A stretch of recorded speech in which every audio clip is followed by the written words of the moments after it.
Spread the fire, fam. Welcome back to the Mpofu-Walsh experience, SMWX. And in today's episode, we shift our focus to non-fiction literature. I interview Themba Maseko. Themba Maseko was a senior government leader and made headlines when he outed the Gupta family, suggesting that they influenced government appointments, especially at the State Capture Commission, where he spoke about his experiences as CEO of the Government Communications and Information Systems. He's just written a new book called For My Country, Why I Blew the Whistle on Zuma and the Guptas. And so in this interview, I pick his brain on the book, see why he wrote the book, and delve deeper into some of the revelations that he makes. Hope you enjoy. Let's get into it.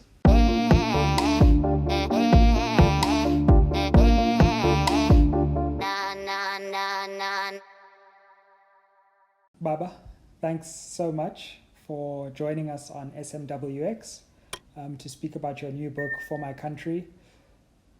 The book opens, and this is something that you've also recounted at the State Capture Commission, with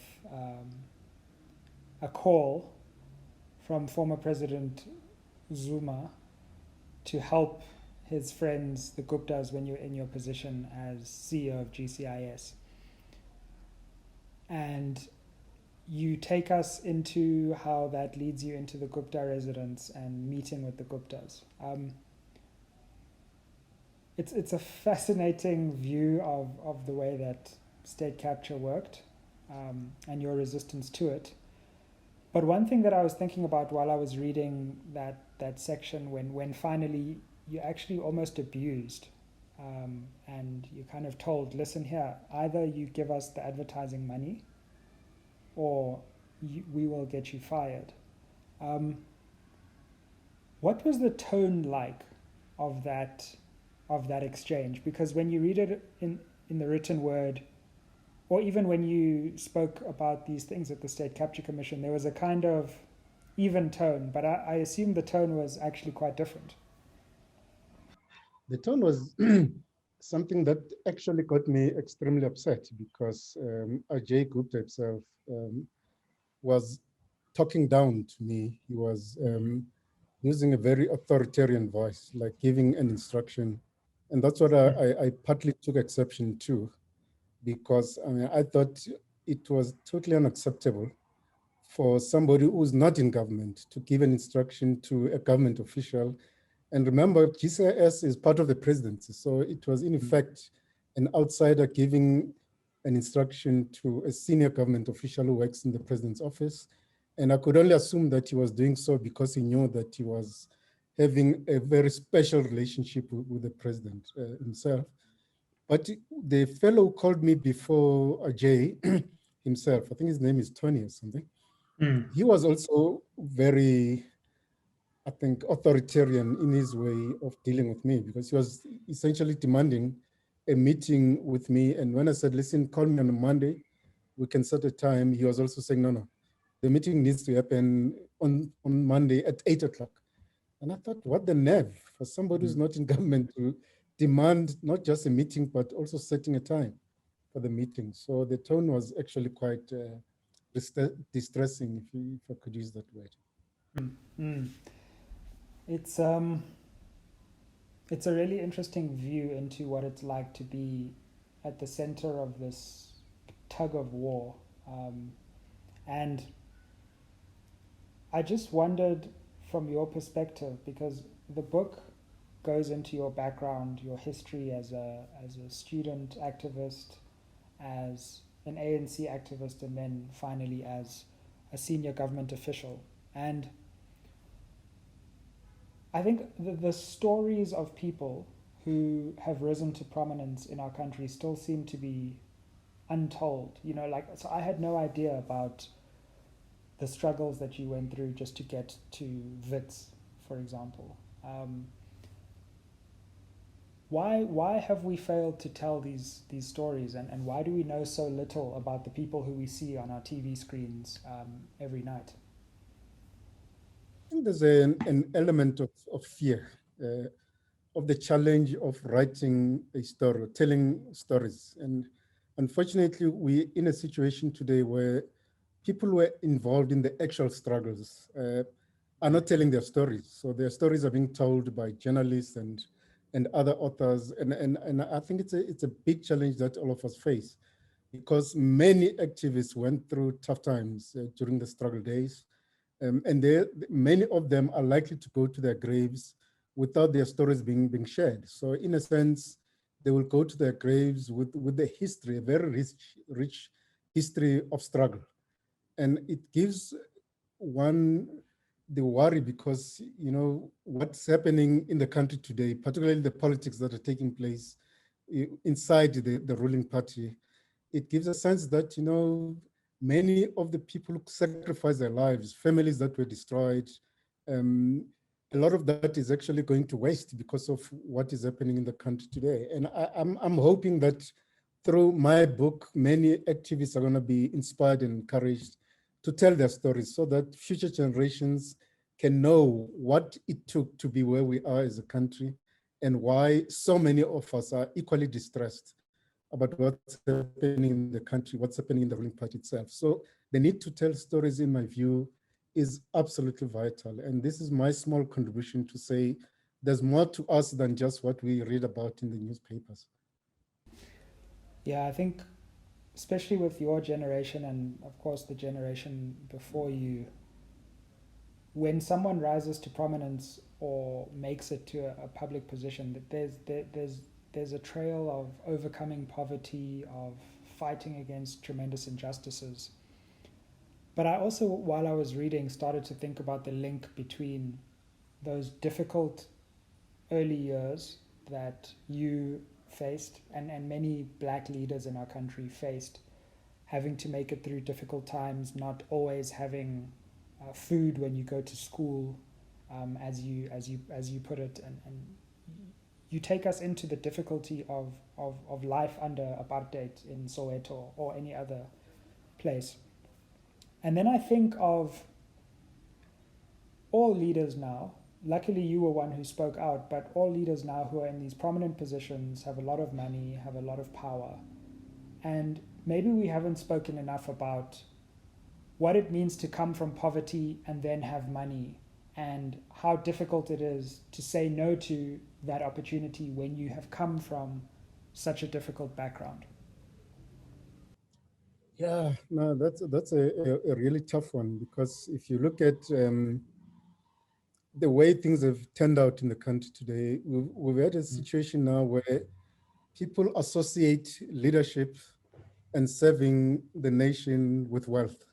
In other words, people see participation or political involvement as a route to living a better life. And a lot of it has to do with the fact that a lot of people who are in leadership today are people who've not had the opportunity to study, to get qualifications, to work outside of politics. So politics has become a way of life, a way of earning an income. And unfortunately, we've got too many young people who are beginning to think that that's the objective of public service. That's the objective of getting involved in politics. Whereas I think that there is something much deeper that gets people involved in politics. It must be about improving the lot of the poorest of the poor, being a servant of the people, being a servant of the country as a whole.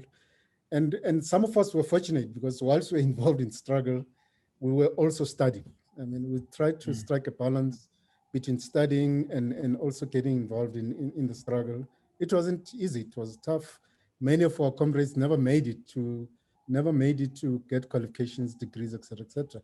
So we always had the opportunity to actually get into jobs, into professions outside of government and politics. And that's why people like your father, Dali, qualified and is an advocate. He's still involved in politics, but he's an advocate. So he did not have to rely on politics to put bread on his table. Whereas with a large part of our leaders today, politics is all they know. They've got no alternative. So if getting into politics means you must acquire wealth, because if you get out of politics, you've got no other source of income, you've got no qualifications, no profession, And I think that puts a lot of the leaders in a difficult position. But it didn't have to be like that, because a lot of these political jobs or jobs in government do give a decent income. And that's what I was getting when I was working in government. So the need for people to get involved in corrupt activities is something that still needs to be studied about why do an activist who cut their teeth in the trenches of the struggle after liberation, they become some of the most corrupt people that our country has seen. So it's something that needs to be looked at. My worry is just the generation of young people who are getting into politics, into government, because they see it as the only way of acquiring wealth. I mean, you hear stories of people looking for jobs and being told that you at municipal level, unless you're an ANC card-carrying member, you're not going to be employed in this municipality, or you're not going to get this tender. So we're actually shifting the mindset around in a way that makes people think that if you want to make it in life, you must get into politics. And that's a very unfortunate development that our country is seeing. It is unfortunate, and as you say that, I think of young South Africans at the moment, and I'm always so interested in, for example, the way that student protests happen, where you clearly have a protest that's in some ways against the current government, but many of the students are wearing ANC t-shirts at the same time, and it speaks to, on the one hand, an anger with where we are, but on the other hand, a calculation that young people have to make, which is that if I do not join the ANC, or if I am not part of a certain political group, then my prospects are actually quite limited. So you kind of have to balance, on the one hand, not limiting your own life prospects, but on the other hand, vocalizing your dissatisfaction with where the country is right now. I think money has become the source of all evil in our public life today. And it's not just in the student movement, because even in leadership positions in some of the institutions, student leaders tend to end up living a better life than ordinary students. So if you're an ordinary student, you're an activist, you tend to have access to resources. I don't know where they get them from. So SLC presidents are seen to be owning cars or buying cars and wearing smart clothes. And it sends a signal to ordinary students that if I want to be like that person, I must also get involved in politics. And I think that's what needs to change in our political culture. It's not just student movement. You look at the trade union movement, for example, a person joins as an ordinary member of the union, but within a matter of months, somebody already lives in the suburbs, drives a smart car, goes on annual holidays. I mean, those of us who used to travel abroad, you see the kind of lifestyle that some of the union leaders even live when they are actually overseas on holiday with their families, et cetera, et cetera. So I think that it's a negative culture that has crept into the country, where leadership involvement in the public service is equated to wealth.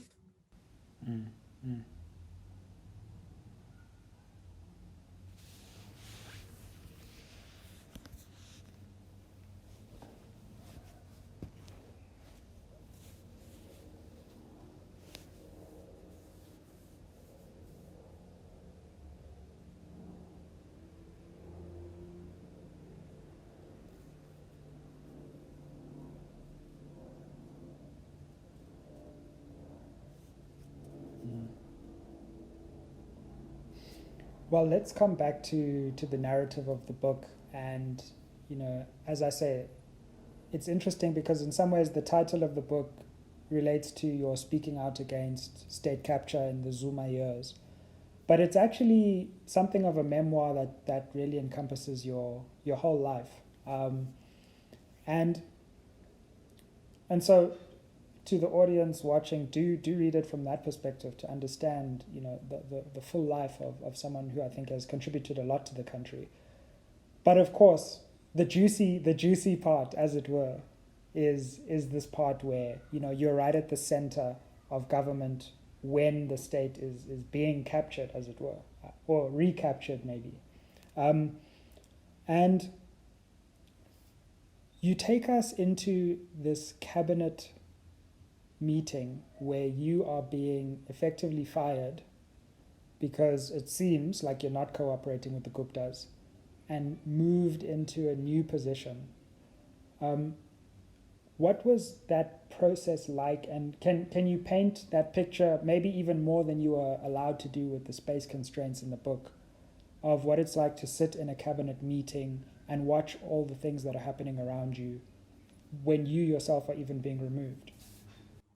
Well, it was a fascinating experience. I mean, I had the privilege of running the whole government communication system in government, and I attended a cabinet meeting as a matter of course. So all the major decisions that were taken, it was my job to communicate those to the public. At no stage was I ever the subject of a communication discussion.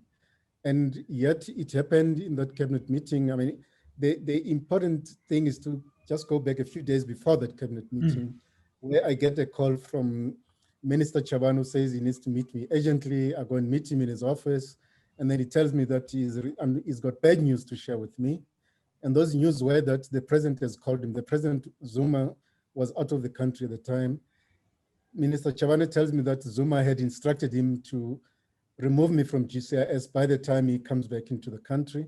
Sure. And he was attending a heads of state meeting in Addis Ababa.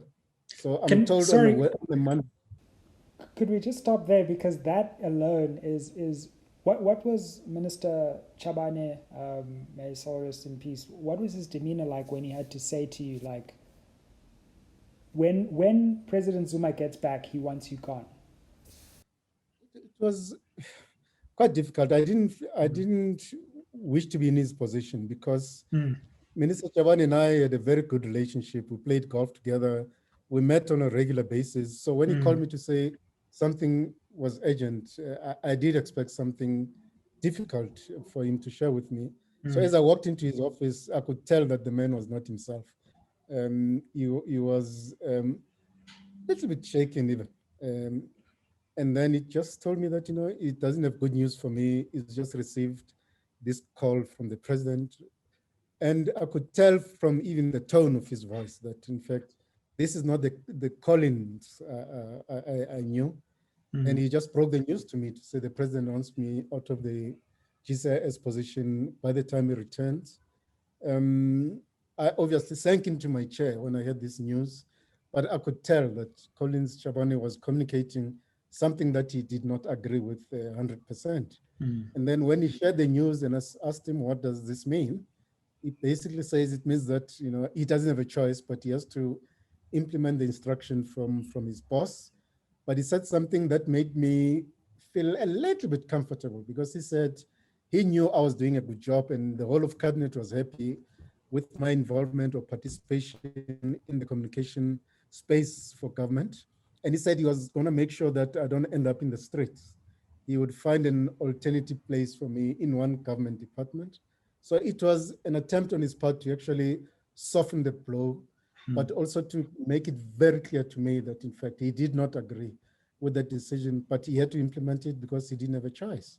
And that's how it actually panned out. We went out of his office, went to have a smoke outside the office, where he basically shared with me his frustration that, he was put in this very difficult position of removing somebody who was doing a good job, that he, as my supervisor, was very happy with, but he had to implement this decision. So we parted on the note that he was going to look for an alternative job for me, and that I mustn't say anything to anybody. It must be just between the two of us.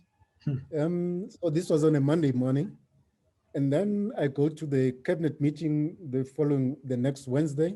We're sitting in the meeting, nothing's happening, and it's just normal cabinet meeting with me preparing my statement as they're taking decisions. I'm writing the decisions as part of preparing the media statement. And then there's a coffee break around 10:30. And then I get a call from my office to ask me what was going on. And I check my phone. I've got numerous messages, WhatsApps and voicemails. And it turned out that, in fact, there was a story that E! News then, which became ETV, was running that I had been fired. I went back I looked for Collins Chavane, my minister, and asked him, did he know anything about this? And he said, no, he was shocked to hear that this was the case. And he said, listen, don't do anything. I'll go and find out from the president. He went and had a chat with the president and came back to me and said, the president has confirmed that, in fact, it is indeed true. I'm no longer the head of GCIS. So as I'm sitting in this meeting and Collins told me that, in fact, he was going to try and find another post for me. I'm sitting this cabinet meeting just lost as to what was actually going on. And towards the end of the cabinet meeting, the president then says to Minister Chabane, or to the cabinet meeting, colleagues, Minister Chabane has an important announcement to make. And there I was sitting in this cabinet meeting, and Minister Chabane announces that, in fact, I had been removed as the GCIS, head of GCIS and government spokesperson, and that I'll be replaced by Jimmy Manye, or Mzwanele Manye as is known today, and that I will be the new Director General in the Department of Public Service and Administration. And you had no idea that? I was hearing that part for the first time, that I was now DG of DPSA, but I understood that Collins Chabane was trying to manage a very complex situation. And that's how it panned out. So I left, the cabinet meeting ended, and I had to issue a statement announcing that, in fact, I'm no longer head of GCIS and I'm now DG of DPSA. Just to conclude this part, what was also important was that the Minister of DPSA, Minister Baloyi at the time, was not at the cabinet meeting. So I thought I should give him a call before I make the announcement to just make sure that he's aware of this. Does he agree with this? And when I called him, he was shocked out of his system. So no one knew about this. It looks like Minister Chabane had not had the chance, the opportunity to even call him and alert him to this. So Minister Baloyi was shocked, and he basically said, no, he doesn't understand how this could be done without anybody consulting him. But that was the story. And I told him, listen, unfortunately, it's a cabinet decision. I have to announce it. I made the announcement, and that was the end of my story at GCIS. So, as someone who sat in cabinet, and in the book, you say that it started to become clear, at least to you, that there was something bigger than just your job at stake here. And you write that by 2014, most, if not all, NEC members and ministers either knew or ought to have known that the Guptas were using their friendship with Zuma to gain undue and unlawful influence over the affairs of the state and most, if not all, state entities. So, knowing that and writing that as you did, that by 2014, do you think it's reasonable for anyone who served in the cabinet, at least from 2014 onwards, to profess that they didn't know what was going on? Look, at that stage, but when my situation unfolded and was removed from GCIS, I mean, I had no clue that there was a bigger game at place. But there were stories already doing rounds in the media, in the corridors, to talk about this Gupta family and what they were trying to do. And I saw my situation more as defiance of Zuma's instruction to me and exposing what the Guptas were trying to do with GCIS. I was just defying them at that stage. But subsequent to my departure from government, it became very clear to me that, in fact, there was something bigger at play that was not being given full attention. And in the book, I talk about incidents that made me decide that beyond just defying Zuma and the Guptas, there's also a need to begin to expose what they did to me, or what they were trying to do at GCIS. And that's when I blew the whistle. But at that time, there were all manner of stories of CEOs of SOEs, Transnet and Eskom, getting all kinds of calls from the Gupta family demanding this or that contract. Ministers already indicating that they were getting to know about their appointments prior to any announcements by the president. So there were all of those kinds of stories. So as I'm sitting now and thinking about that period, I would find it very difficult for anybody to claim not to have known, because these stories were already circulating within government, within the ruling party, and in broader society. Well, that's seems logical to me, but I'll just leave it at that. I won't push it any further. Um, um, I'm interested in this period after you leave GCIS. You spend a brief period as a DG, but eventually leave the public service in 2011, if I'm not mistaken. And then there's a period where you go into reflection, and slowly state capture becomes more and more obvious, as you say, until the 2016 revelation from BBC Jonas, or at least allegation, I suppose, um, about his being offered all this money to become Minister of Finance. What I'm interested in, because you are still one of the few people from within the ANC who has actually, quite frankly, had the guts to speak out and to do so quite boldly. What I'm interested in is why that is so hard, why there are still relatively few who have spoken out of their own volition and not been, compelled to do so. And what I just don't understand is the ANC is a party of activists, people who are bold, who stood up to the apartheid government, who risked their lives. Yet so few of the same people are willing to risk their salaries. Yeah, that's quite a difficult one, because you see, we got to understand the authority and the power that the president of any party, not just the ANC, EFF, DA, the president, the leader, has absolute power. Um, when you are leader of the ANC, you're also president of the country. You've got massive power to appoint and disappoint people into your cabinet. So when people are sitting in those NEC meetings, they're sitting there, either they're already ministers or hoping to be ministers in the future. And when you're already in that cabinet, it is very difficult for you to speak out against the president, because chances of you being dismissed overnight are actually real. And the Zuma presidency actually demonstrated that, because you saw the numerous cabinet reshuffles that were implemented by then.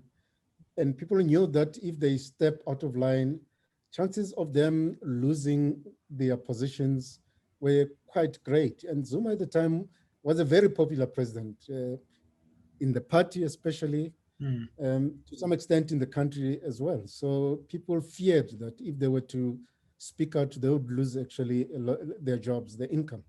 And as I stated at the beginning, a lot of our leaders are people who are solely dependent on public service jobs for their livelihood. So a lot of them don't have qualifications, don't have professions. So the job that they have in government, they'll try and hold on to it as much as they possibly could. And I'm also aware of a number of even government officials, civil servants, who were aware of what was taking place within their own departments, but feared coming out. I mean, if you look at the book towards the end, I've attached a memorandum that was signed by more than 28 DGs or 23, 28 DGs, who actually said they are aware of these things happening. But after signing, we then invited a lot of other government officials to speak out. But people have to think about their own livelihoods. They've got kids at school, they've got bonds to pay, they've got car installments. If you speak out and you lose your job, you risk everything. And people tended to be willing to speak in dark corridors than to come out and actually expose what was happening in government. So unfortunately, that's the nature of the times in which we live, where the majority of people who end up in these positions do not have other careers. So if they lose their jobs, chances are that they'll become desperate. And also, and something that I've experienced personally, the political isolation that comes as a result of speaking out against the leader of a party is quite immense. And very few people actually have the courage to actually take a stand and speak out against the most powerful leader in the party and in government. And that's why people opted to keep quiet. What's that been like for you? You do mention it in the book, but I think it's important for people to appreciate when you are a powerful figure in the ANC, opportunity is all around you, money is all around you, power is all around you, and then suddenly you speak out, and what's that isolation like? I go into more detail in the book, but it's actually quite big. I mean, if you've lived your life being part of the political system, the political networks in the country, speaking out can lead to serious isolation. I mean, I was in a situation where a lot of people, activists, my own comrades, did not know how to relate to me. I relate an incident where I attended a funeral of an old comrade of mine, Ronnie Mamuyepa, a spokesperson for foreign affairs for many years. I got there when I arrived in the parking lot. Many of government officials and activists were there hugging and talking, but as we're getting closer and closer to the venue, you know, people found other things to do, other people to talk to. And I just found myself alone, got into the room, and people were just saying hi, and you know, people that I knew and were close to. And I ended up even leaving that ceremony because I was just feeling so isolated, and people just were not sure how to deal with me. They didn't want to be seen to be associating with me. So political isolation becomes quite huge. People don't return your calls. People don't talk to you. You don't get invited to meetings. When you come, you're made to feel unwelcome. There's also the personal side of it. I mean, the financial impact that it has, because, you know, business, private sector doesn't want to touch you because you're seen to be too controversial. You try to go to banks to seek funding for business opportunities. You're called a politically exposed person, so nobody wants to touch you. So the impact in writing that book was actually quite emotional for me, because I was, on the one hand, wanting to share my own experiences, but at the same time, trying to measure what I say, because you also don't want to discourage people from speaking out. Because if you give too much detail, chances are that you'll be discouraging people who are in the public service today, who may want to speak out against corruption, because they wouldn't want to deal and handle those consequences, personal consequences. So I would imagine many of the leaders would not wanted to speak out because they knew that if they speak out, they'll be isolated. They will not get any government jobs, they'll not get income. And I think there are numerous cases of people who almost lost their livelihoods for speaking out. So it is a tough ask, but an important ask nonetheless. But I mean, I know we're getting towards the end of the conversation. I think it's important to know that part of what I was trying to achieve with this book was to encourage more activists to write their own stories and share them. But most importantly, I was beginning to be known as a person who spoke out against the Guptas. But I wanted to tell a story to say there are other things I did in this life beyond just government communications. I mean, many people have almost forgotten that I started the Gauteng Department of Education, GDE. And many of those on social media who call me names and swear at me don't even realize that, you know, their matric certificates bear my signature in their living room. And I wanted to remind people that there's more to me than just defying Zuma and speaking out against the Guptas. So yeah, I thought I should share that. No, that's absolutely true, and I hope that the viewers will go out and get this book. Baba, thanks so much for joining us on SMWX, for sharing that story, and for sharing this story in a book that future generations can actually access and read for themselves. I think your story is one which is powerful, which is important, and which shows integrity at each stage of your life. So thanks for joining us on SMWX. Thank you.